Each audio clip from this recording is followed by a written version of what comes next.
அனைவருக்கும் வணக்கம்.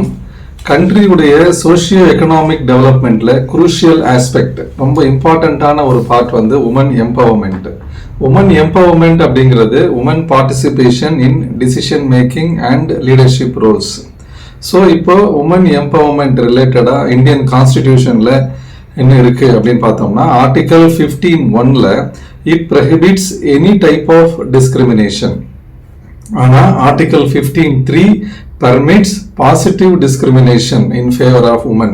அதன் அடிப்படையில் தான் government of India Nari Shakti வந்தன் அபிநயம் அப்படிங்கிற உமன் ரிசர்வேஷன் ஆக்ட் 2023 பாஸ் பண்ணியிருக்காங்க. அதன் மூலமா it provides 33% reservation to woman in Lok Sabha and state legislative அசம்பிளிஸ்ல 33% ரிசர்வேஷன் என்ஷூர் பண்ணுது. இப்போ தமிழ்நாடு கவர்மெண்ட் உமன் எம்பவர்மெண்ட் ரிலேட்டடா என்னென்ன மாதிரியான ஸ்கீம்ஸ் இம்ப்ளிமெண்ட் பண்ணியிருக்காங்க அப்படின்னு பார்த்தோம்னா, 2021ல லான்ச் பண்ண மகளிர் விடியல் பயணம் திட்டம். இந்த ஸ்கீம் வந்து பெண்களுக்கான மொபிலிட்டி என்ஷூர் பண்றதன் மூலயமா, மொபிலிட்டிக்கான ஆப்பர்ச்சுனிட்டி ப்ரொவைட் பண்ணுறதன் மூலயமா அவங்களுக்கான எஜுகேஷன், எம்ப்ளாய்மெண்ட் கிடைக்குது. இது உமன் எம்பவர்மெண்ட்டுக்கு அவங்களுக்கான அந்த பெனிஃபிட்ஸ் கிடைக்குது. 2022ல லான்ச் பண்ண புதுமை பெண் திட்டம். இந்த திட்டத்தின் மூலயமா பெண்களுக்கு ஹையர் எஜுகேஷனுக்கான ஆப்பர்ச்சுனிட்டி, அதன் மூலயமா உமன் எம்பவர்மெண்ட் இன்ஷூர் ஆகுது. 2023ல லான்ச் பண்ண மகளிர் உரிமை தொகை திட்டம். இது வந்து பெண்களுக்கான ஃபினான்ஷியல் இண்டிபெண்டன்ஸ் கிடைக்குது. அதன் மூலயமா உமன் எம்பவர்மெண்ட் அவங்களுக்கு உறுதி செய்யப்படுது. இந்த வருஷம் 2025ல லான்ச் பண்ண பிங்க் ஆட்டோ ஸ்கீம். இது வந்து ஜிபிஎஸ் இன்ஸ்டால்டு பிங்க் ஆட்டோஸ். இது வந்து உமன் சேஃப்டி அண்ட் உமன் எம்பவர்மெண்ட்டுக்கான ஸ்கீம். இப்போ உமன் எம்பவர்மெண்ட்டுக்கு கோஆபரேட்டிவ்ஸ்ல என்ன மாதிரி இருக்கு அப்படின்னு பார்த்தோம்னா, இந்தியன் கான்ஸ்டிடியூஷன்ல ஆர்டிகல் 243(ZJ) அது வந்து கோஆபரேட்டிவ் சொசைட்டிஸ் உடைய போர்டு அட்மினிஸ்ட்ரேஷன்ல, கோஆபரேட்டிவ் சொசைட்டிஸ் போர்டுல 2 seats in every board reserved for women. அதுக்கான ஒரு வழிவகை உருவாக்குது.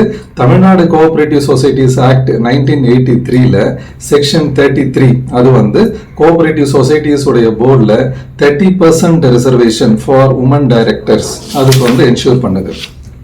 ஸோ இப்போ இதுக்கான லீகல் ஆஸ்பெக்ட்ஸ் எல்லாம் இப்படி இருந்தாலும் உமன் கோஆபரேட்டிவ் சொசைட்டிஸ் இந்தியாவில் இருக்கா அப்படின்னு பார்த்தோம்னா, ஃபர்ஸ்ட் உமன் கோஆபரேட்டிவ் சொசைட்டி குஜராத்ல 1972ல எலா பட்ங்கிறவங்க ஆரம்பிக்கிறாங்க. அந்த சொசைட்டி வந்து சேவா, SEWA, self employed women association. இந்த கோஆபரேட்டிவ் சொசைட்டிஸ்ல இப்போ 3 லட்சம் உமன் ஒர்க்கர்ஸ் அதுல மெம்பர்ஸா இருக்கிறாங்க. அவங்களுடைய வெல்ஃபேருக்கு அந்த சொசைட்டி உறுதி பண்ணுது.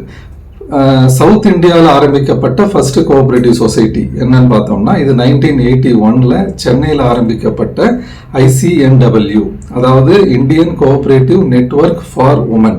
இந்த சொசைட்டி ஆரம்பிச்சது வந்து டாக்டர் ஜெயா அருணாச்சலம். இப்போ இந்த சொசைட்டியில் more than 5 lakh women workers from அந்த ஏரியாவில், ஸ்லம் ஏரியாவில் இருக்கிறவங்க, ரூரல் ஏரியாவில் இருக்கிற உமன் ஒர்க்கர்ஸு, செல்ஃப் எம்ப்ளாய்மெண்ட் அதுக்கான முயற்சி பண்ணுற உமன் மெம்பர்ஸு தமிழ்நாடு, ஆந்திர பிரதேஷ், கர்நாடகா அந்த மாதிரி அந்த 3 ஸ்டேட்லேருந்து அதில் மெம்பர்ஸாக இருக்கிறாங்க. அவங்களுடைய வெல்ஃபேர் இந்த ICNW கோஆபரேட்டிவ் சொசைட்டி முன்னெடுக்குது. அவங்களுக்கான பெனிஃபிட்ஸை இந்த கோஆபரேட்டிவ் சொசைட்டி உறுதி செய்யுது.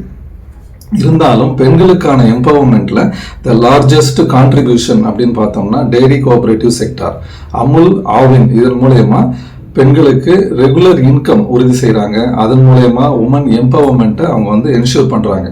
தமிழ்நாட்டில் உள்ள கோஆபரேட்டிவ் சொசைட்டிஸ், கோஆபரேட்டிவ் பேங்க்ஸும் உமன் செல்ஃப் ஹெல்ப் குரூப் மெம்பர்ஸ்க்கு கடன் வசதியை ஏற்படுத்துறதன் மூலயமா உமன் எம்பவர்மெண்ட்டை உறுதி செய்கிறாங்க.